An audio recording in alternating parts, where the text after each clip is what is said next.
আপনি কি জানেন আমরা যে মহাবিশ্ব দেখি, তারা, গ্যালাক্সি, গ্রহ এসব মিলিয়ে পুরো মহাবিশ্বের মাত্র ৫%।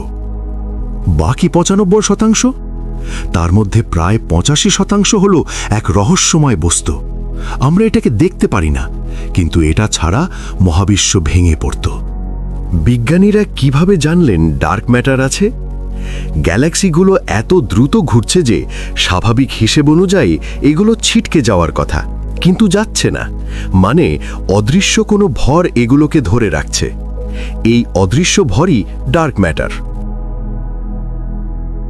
আজ বিশ্বজুড়ে বিজ্ঞানীরা ভূগর্ভস্থ বিশাল ল্যাবরেটরিতে ডার্ক ম্যাটার খুঁজছেন, যেমন ইটালির গ্রান সাসো ন্যাশনাল ল্যাবরেটরি, আমেরিকার ফার্মি ল্যাব।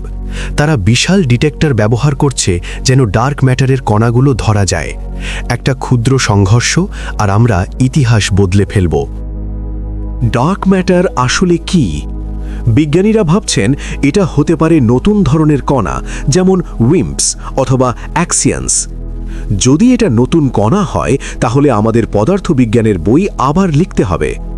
ভাবুন, আমরা যদি ডার্ক ম্যাটারকে সরাসরি শনাক্ত করি, আমরা বুঝব মহাবিশ্বের আসল গঠন, গ্যালাক্সির জন্ম রহস্য পরিষ্কার হবে, নতুন প্রযুক্তির দরজা খুলে যেতে পারে।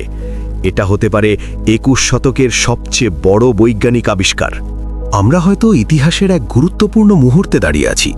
হয়তো আগামী ৫-১০ বছরের মধ্যেই মানবজাতি ডার্ক ম্যাটারের রহস্য উন্মোচন করবে।